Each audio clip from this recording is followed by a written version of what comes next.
ভালোবাসার গল্প আর জারিয়া যেন সমার্থক শব্দ। গানে গল্পে এক অদ্ভুত মেলবন্ধন এই জারিয়ায়। সোমবার শহর কলকাতার এক প্রেক্ষাগৃহে হয়ে গেল লং শর্ট ফিল্ম জারিয়ার স্পেশাল স্ক্রিনিং। এই ছবিতে অভিনয় করেছেন অমৃতা চট্টোপাধ্যায়, রাজেশ্বরদের মতো চেনা মুখেরা। সুমন মৈত্রর নির্দেশনায় ছবিটিতে রয়েছে মিষ্টি প্রেমের গল্প। মিউজিকের অসাধারণ সুর যেন ছবিটিকে আরও আকর্ষিত করছে দর্শকদের। এদিন স্পেশাল স্ক্রিনিংয়ে হাজির ছিলেন ছবির কলা কুশলীরা। তারা প্রত্যেকেই আশাবাদী তাদের এই মিষ্টি ছবির গল্পকে নিয়ে। ইউটিউবে ছবিটি ইতিমধ্যেই জনপ্রিয়তা লাভ করেছে। রোম্যান্টিক ড্রামার প্রযোজক অনিমেষ গাঙ্গুলি, প্রযোজনা বেলজার ফিল্মস, সঙ্গীতের দায়িত্ব সামলেছেন মৌলি চক্রবর্তী।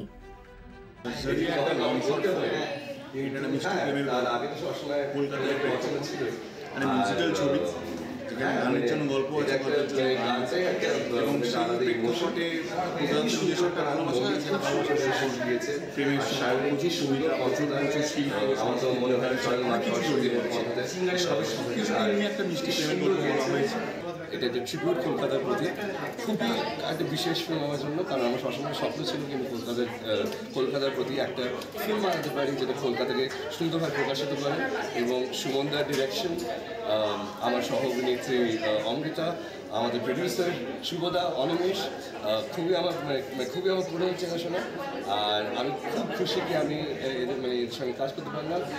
যখন এই কাজটা প্রথম এসেছিল আমার কাছে, তখনই আমার এই গল্পটা এবং আমার চরিত্রটা এত মিষ্টি লেগেছিল যে কাজটা করতে রাজি হয়ে যায়। এবং এই গোটা টিমটা মিলে যেরকমভাবে ভেবেছে, এটা একটা বিগ শর্ট ফিল্ম যাকে বলে, তো এক্সিকিউশনটা সেইভাবেই হয়েছে। যে কারণে বড় পর্দায় দেখে আমাদের মনে হচ্ছে বড় পর্দারই একটা কাজের যেন অংশ দেখছি। আমি তোমাকে দেখব এই শহরকে জানে